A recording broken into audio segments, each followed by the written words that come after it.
He kept me through that. You know, even physio, the first time I was going to stand up, because every limb was gone, every nerve was gone. I said to him, I will walk. And I would go to him, I say, tell me. He said, no, you can't do it because we'll do this next week. I said, tell me what to do. I'll try. You know, and he would, there was that determination in you, that will. Shared determination. Yes. And it wasn't anything, and I can't even take any glory because here, what I can hear you say is, all I want to do is give glory to your name, God. Is show that you are real. Is show the world that you are real.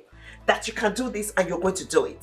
That's all I can hear from you. And you know, it was not about you. It was about you showing forth the glory of God. And for me, it was just really like, when you're in a helpless situation, when people find you in such where every door closes at your face, just know that God will come through. He will be there. God always comes through. It might not be immediately as you wanted, you know, like I've asked him for this and he's going to do it. He will. He will in a very, it might be a different way, but he will do it. Because in my situation, people were looking at me and thinking, what's she talking about that she's going to walk out of it? Of course you can't walk. But God did it. He did it. He did it. He did it. And I'm so passionate about,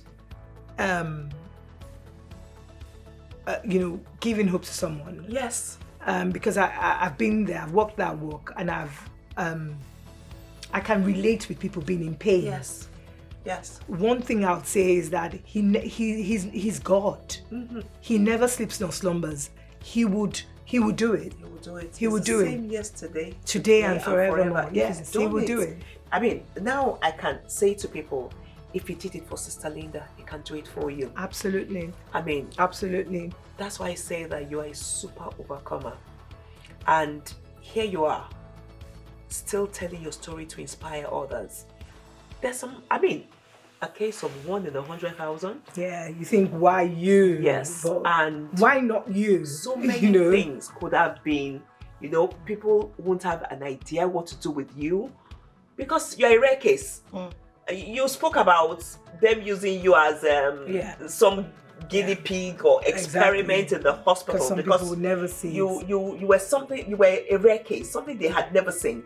I mean, a doctor could have gone through his own medical without seeing this case, and yet, you know, I mean, you just, I don't even know what to say. It's so mind-blowing. Thank you. I think to help our emotions, I'm coming back to Sister Morolake.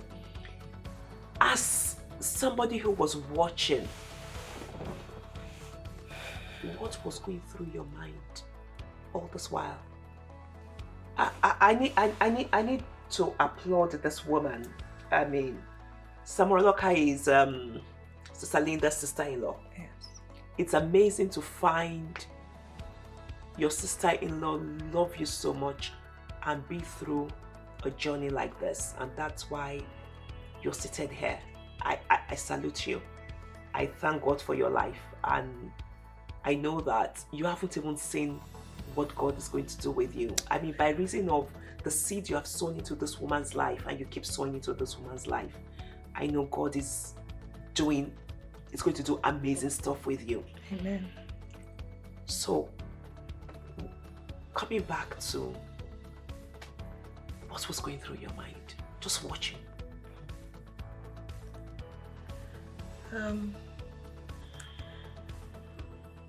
I mean, I was praying. We were praying. We had a prayer chain and we were praying. And for a while, you know, I didn't even see her. Throughout the time that she was in Royal Field Hospital, I didn't see her. But I was praying. And then when she got to the rehab, I saw her the next day. And it was different. This was somebody full of life, able. So she had changed physically? She had physically, she had lost weight. She had lost mobility. She was not looking like she usually would look. Permit me to say that you know, you know, when you know, like you're thinking, what's going on? Why is she looking like this? Why is she now like this? Her facial structure was a bit deformed. Her hair was not, I mean, she had just lost it. And where the rehab was, she was the youngest of them. And when I came in, she was wheeled in to the dining room, and they were about to have their meal on the first day that I went to see her at the rehab. And she was trying to eat. She couldn't hold the spoon, and her mouth because her face had yes. So and the guy that was drilling, look at this beautiful woman and yes. And unfortunately, the guy who was on the table with her also had his own issues. He just ate and I think vomited everything on the on the plate, on the table. I mean, it made me feel so sad. But I'm a believer and I trust God. And the part that was most of all so moving for me, that made me I shed tears that day without her knowing. I had to go hide because she was on the wheelchair, and because the guy was, you know, so we just said, please, are you really interested in this food? She said, no, I'm not even interested in this food.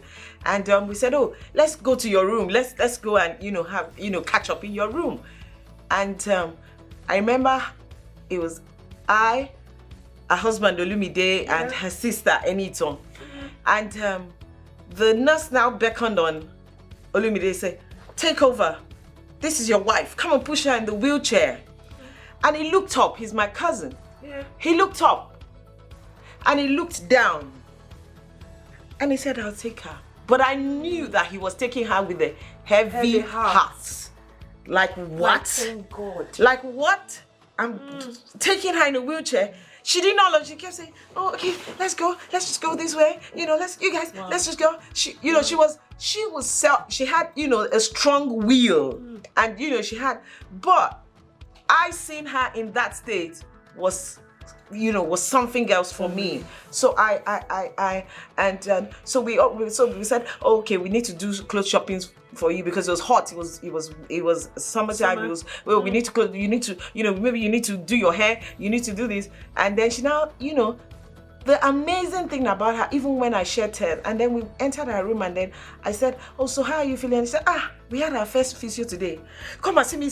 I gave her Macarena. I said, so all these people were dancing. She said, yes, so let me tell you people, I'm giving this place life. They were dancing Macarena. And so I said, Father. So in all of these things, you know, where the Bible talks about the joy of the Lord is your strength. She still had that joy. She could, you know, this was something that, this was something that I was weeping. I didn't want her to know. I said, Maya, don't go, just sit down, just with me. Now, where are you going? You know, but she had joy. She had joy. She had joy. She had the joy. She's like, yeah, so what's happening? So how far? Have you decorated? Have you gone to this place? Have you, you know, she had the joy. So I knew, and you know, when that her positive attitude was infectious. It was. I mean, it's hard to change you. If the person who is going through it has so much joy, strength, courage, I'm sure what you were saying to yourself is, who am I to feel down if she has this positive attitude, even about what she's going through? Exactly. It was more like that. And then she would say, I hope you guys know that we're going to have a Thanksgiving. I hope you guys know that we're going to have a Thanksgiving. Are you guys are preparing for this Thanksgiving? I hope you guys and that, you know, that was just, I mean, it kept me saying, oh boy, this lady is on fire. She's got, you know, she's got something in her that is, she's changed, she's littered, you know, she's not discretion. For one day, I don't know if she cried in secret or, you know, but there was at no time that I went there. There was even a day that I went to see her and she couldn't hold the cup. the fruit juice. I call my cousin, he became the fruity juice guy. Then he will mix also. I said, so what's this one? He said, oh, orange, pineapple. He was doing all sorts of, he trying all kinds of, to get her. So she would have it frozen, and then she was trying to hold the cup, and then she couldn't hold it, and she was shaking. Wow. And then I just hid behind the door and I was weeping. Because that was heartbreaking. Because I just said, how can this, how a lawyer, I just said to myself, how the mighty falls. This was just, that was just I just said, I can't believe this. How the mighty falls. And she just said, don't worry, I'll do it. And then she just held it with her hand, with this, she just, and she was, I just said, God. So, and to see her, I went back with her when she went to the hospital, and to see her walk with her legs down the whole way of the hospital. Again. It was a miracle. Wow. It was a miracle. Wow. It was a miracle. Wow. I say she is an advertisement of God's glory. She is a miracle. When he told us that with him nothing would be impossible, she believed it. She said to all of you she was going to have that Thanksgiving, and she really came out and had that Thanksgiving. She's seated here today. She walked in on set with her legs. Isn't God amazing? Yes. She believed. She never wavered. Your faith never wavered, sis. Your faith never wavered. You knew God was going to do it, and He pulled through for you. Yeah, He did. So, 101%. I just need you to encourage somebody out there that, when He says that, be still and know that I am God. His word is real. Because He will surely show Himself as God. And like we were saying, perchance there are instances where it looks like He didn't answer. Maybe that timing was your timing, not His own timing. Because you told me about where they've said, get up, walk now, exercise your faith, and everybody expected that would be the minute you would walk. But that was not God's timing. And also, in that, because people lose hope easily and say, oh, this man of God has come all the way from here to pray for me, and they just expect instant miracle. God doesn't walk with our time. He walks in His own time. And the Bible says in His time He makes all things beautiful, not some things. He makes all things beautiful. And those are things I hold on to. I held on to then, because people saw, I didn't want to. I remember people come into the room. My friend, friends came all over, and the first thing, so my husband would have told them, if you see her, don't. I had a friend who just almost collapsed. Don't cry. Wailing. And as soon as I saw her crying, I was like, Jola, this is a child, my childhood friend from age 5, and she came from Nigeria when she heard, and she just started to scream. So I said, Jola, am I that bad? I was saying with my mouth, this is my mouth, I had to be cleaning mine. I said, is it that bad? Because you were drooling. Because I didn't see that. And I thank God, because God kept me together. God will hold you together. He will uphold you. The Bible says that, He says He will surround you as the mountain surrounded Jerusalem. God was He was my fortress. He kept me. And I keep saying that cocoon, because everything everyone saw, and everything everyone believed or didn't see or saw me in my really bad state, I wasn't even looking at that. I was just thinking, don't worry, I'm going to roll out of it. I used to tell my friends, I said, that, and if I'm in the wheelchair, we'll still go to parties, as in we'll book a wheelchair access vehicle, even my kids, I made them say, I said, roll mommy into the garden, push mommy, they'll take turns and push me. Every situation I found myself in, I knew God was with me. He was by my side. And I think when I'm having my down moments, because you will have down moments, don't get me wrong. Okay. It wasn't happy every time. At times I felt sorry for myself, but immediately that steps in. I just say, devil, you're a liar. I am going to rejoice. I am going to be happy. I'm going to work. I'm going to be victorious. And as soon as I say that, I'm back into my high spirit. And that was what kept me going. I just kept going and saying those words and everything. And he did. He did. He did. He came through for me. And he was, there was no shadow of doubt. So for my story and for somebody else was that, do not, it might look as if everything is dark and bleak and ugly and what, I'm in a situation all alone.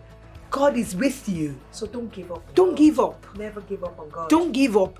He will never leave nor forsake you. And I hope that this would go out to someone who's going through whatever challenges. It could be health challenges, it could be marriage, it could be, anything in life. That God is God and He's real and He will perfect what He will do. And He will do what He says He will do in His time. In His time. In His time. Yes. Wow. I want to thank you again, sis, for sharing your story with us. Thank you. It's a story of encouragement, a story of inspiration, a story of God's love, God's amazing grace, and a story of strong faith. You are definitely an advertisement of His glory. You are showing forth His glory, and you're still carrying that touch. And I just hope that I know that the story will surely encourage somebody out there. Like she said earlier, whatever it is you're going through, there's nothing that can be as bad as somebody actually seeing life ebb out of her and lose every function. And yet, she's back. She's seated here, sharing her testimony. God is real. God will always, always be there. He has your back. He's His promise. He's a promise maker. He's a promise keeper. I hope hearing Linda's story has encouraged and inspired somebody out there. Amen. That it will surely end in praise. Amen. To get better. Thank you once again, sis. Thank you so much for sharing your story. Thank you. We're so glad for your life. Thank you. And God certainly loves you. God does love you. You are, like I said, a super overcomer. This is the story of the Now Show. And I thank you for sharing your story with us. Thank you very much for having me. Till we come your way again on the Now Show. Morolake, Linda, and I say thank you for being with us. Thank you. Thank you. Thank you very much.